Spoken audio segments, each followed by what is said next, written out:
Now, it has been announced that I would speak this evening about the I Ching.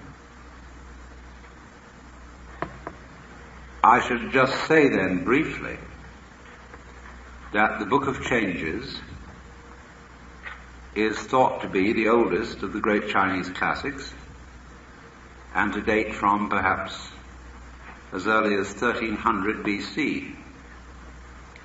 Although perhaps the figures of which this classic is a discussion may be much earlier than that, they may go back to the earliest phases of human thought, because the I Ching really is the ground plan of the way in which the Chinese think, and not only the Chinese. It's almost a mapping of the thinking processes of man.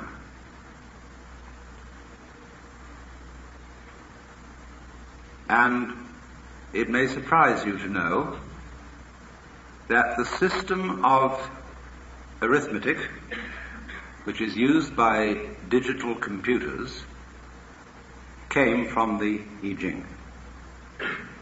We have a binary system of arithmetic in which all numbers may be represented by 0 and 1 in various arrangements. Is you is or is you ain't. So there's a sudden, unexpected link between the most sophisticated mathematical machinery and a book originating at least 1300 BC. But what the I Ching really goes into is this question of is you is or is you ain't. It sounds terribly simple. Black or white. And we keep saying to people, you know, life isn't just black and white, or black or white. There are many shades of grey. True, but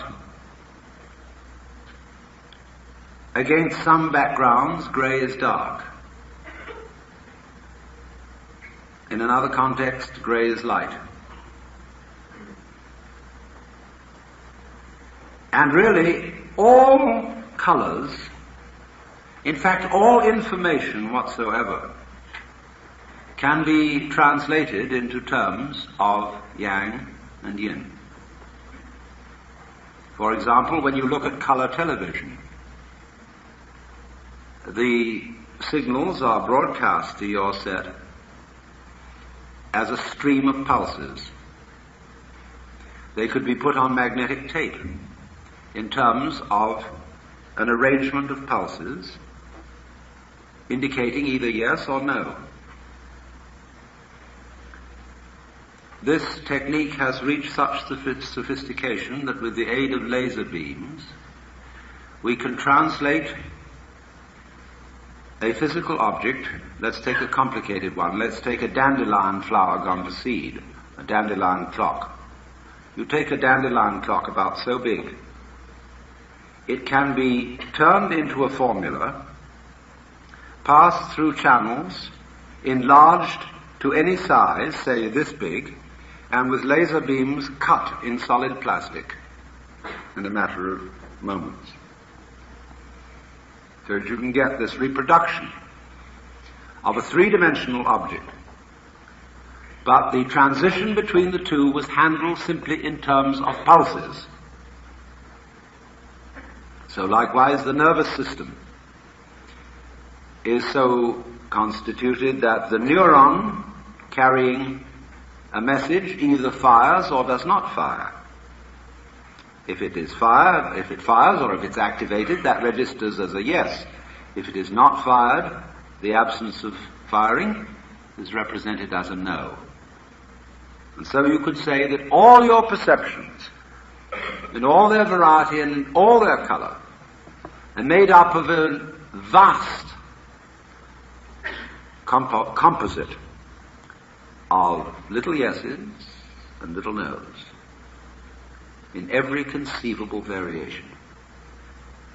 So out of these two come everything.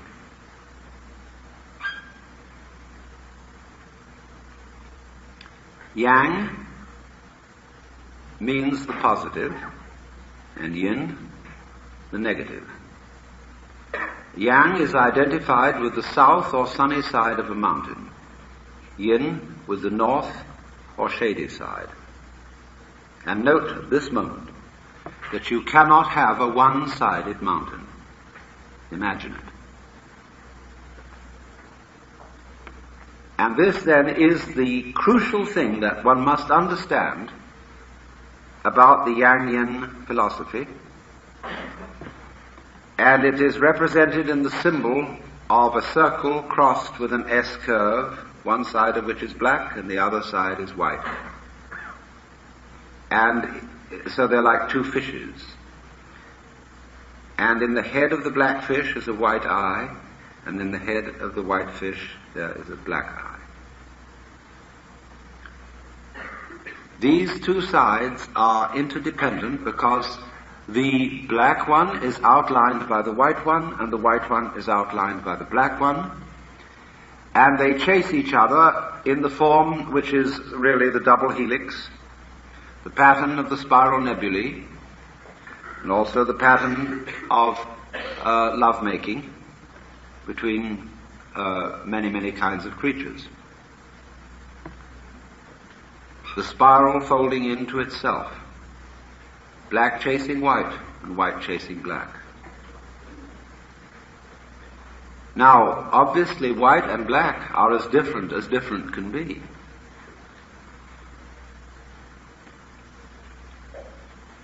When we say of someone that he's an awful liar and a con man, you say, why, he could prove to you that black was white. But strangely enough, black is white in a certain sense, and white is black. If you take the copulating word is to mean implies,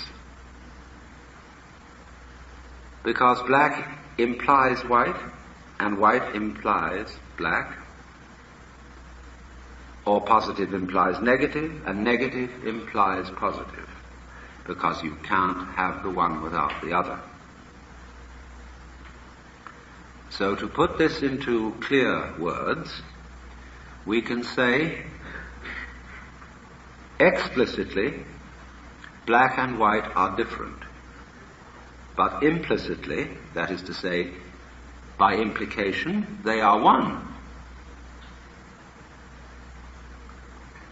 So exoterically, outwardly, the positive and the negative of life are very different. Life is different from death, and good is different from evil. But esoterically, the secret is that they are one. As God says through the prophet Isaiah, I am the Lord and there is none else. I form the light and create the darkness. I make peace and create evil. I, the Lord, do all these things. But that information is not normally handed out from the pulpit. So we have to begin then seriously considering yang and yin, black and white. First of all, if I have a black background, somehow I am tempted to make a white mark on it. If I have a white background, I am tempted to put a black mark on it. Because if there were nothing to see but black, that would be tantamount to being blind, because there would be no difference. Nothing would matter. Nothing would make a difference. So there wouldn't be anything. Likewise, if everything were white, it would be as good as being blind, for there would be no difference. It's only by contrast, when black and white are put together, that we know black as black and white as white. However, now, when I look at a small white circle or disk on a black background, or a small black disk on a white background, I once get this in my thought: which is positive and which is negative? Does black represent the negative because it's dark, like night. But when I look at the black dot on the white background, I think the black dot is the thing there, so that must be positive. It was put on. And therefore the white represents negative because it suggests nothing. No mark, like white paper behind the print. Blank. Blanche. The English blank and the French blanche, which means white, it's the same. Blank, negative. Isn't this mysterious, you see, that both white and black can play the negative role? But then let's think of white as light. And it's playing the positive role. And when we think of black as the thing, the mark, then it's playing the positive role. See? Both can play the negative and both can play the positive. But still, you can't have one without the other. I look at the black with the white dot. And I say, is that a white glowing sun in the night? Or is it a hole through a wall? In which case the black will be the thing and the white the absence. I look at the black dot on the white background and say, yes, obviously the black dot is the thing, but on the other hand it may be a picture of a white box with a hole in it. You see? They're reversible. Therefore, some reflections about these.